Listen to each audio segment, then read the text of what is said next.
দোয়া অনুষ্ঠানের মাহফিলের সম্মানিত সভাপতি মঞ্চে উপস্থিত আছেন বাংলাদেশ খেলাফত মজলিসের জেলা নেতৃবৃন্দ, অন্যান্য ইসলামী আন্দোলন নেতৃবৃন্দ, মঞ্চে উপস্থিত আছেন বিভিন্ন সাংবাদিক ভাইয়েরা, প্রশাসনের দায়িত্ব নিয়োজিত পুলিশ ভাইয়েরা সহ সম্মানিত গাইবান্ধাবাসী, আসসালামু আলাইকুম ওয়া রাহমাতুল্লাহি ওয়া বারাকাতুহু। আপনারা সবাই ভালো আছেন তো? আলহামদুলিল্লাহ। আজকে আনন্দের বিষয় যে 2024 সালের 5ই আগস্টের আগে আমরা বাংলাদেশের কোথাও এইভাবে দিনের বেলায় এইভাবে জনসমাবেশ করতে পারি নাই, বলেন ঠিক কিনা? সকল ইসলামী দল আমরা গোপনে প্রোগ্রাম করেছি এবং ওরা বলছে যে গোপন বৈঠক করছে, রাষ্ট্রের বিরুদ্ধে ষড়যন্ত্র করছে, বলেন ঠিক কিনা?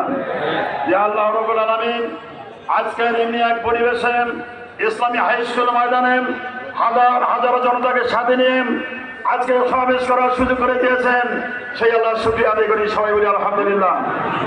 সম্মানিত ভাইরা, আওয়ামী সরকার দীর্ঘ 16 বছর দেশ পরিচালনা করেছে। তারা ক্ষমতা আসার পরেই সিদ্ধান্ত নিয়েছেন বাংলাদেশ একটা সেকুলার রাষ্ট্র বানাবে, কিন্তু আল্লাহর চক্রান্ত, ওয়ামাকারু ওয়ামাকারুল্লাহ আল্লাহু খায়রুল মাকিরিন, আল্লাহ সেই চক্রান্ত ষড়যন্ত্র সকলে বিনাশ করে দিয়েছেন, বলেন ঠিক কিনা?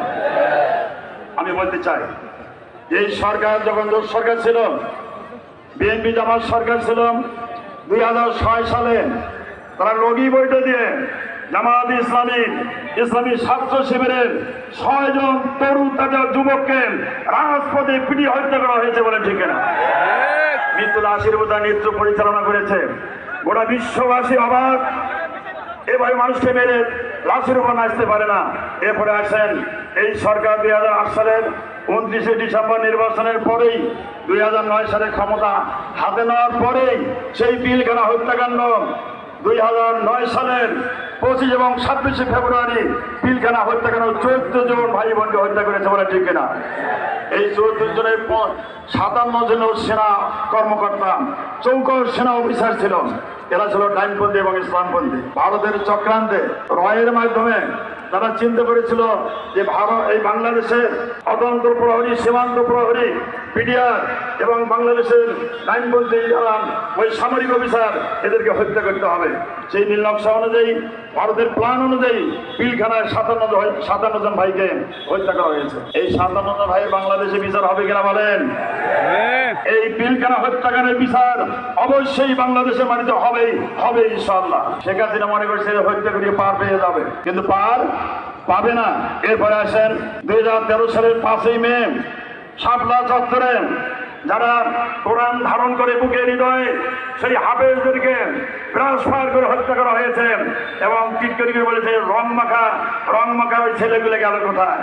কি মস্কারা জাতির সামনে।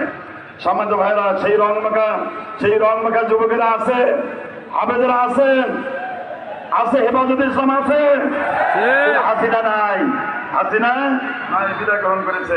সম্মানিত ভাইরা, এরপর জামাত ইসলামীর কেন্দ্রীয় নেতৃত্ব, জাতীয় নেতা,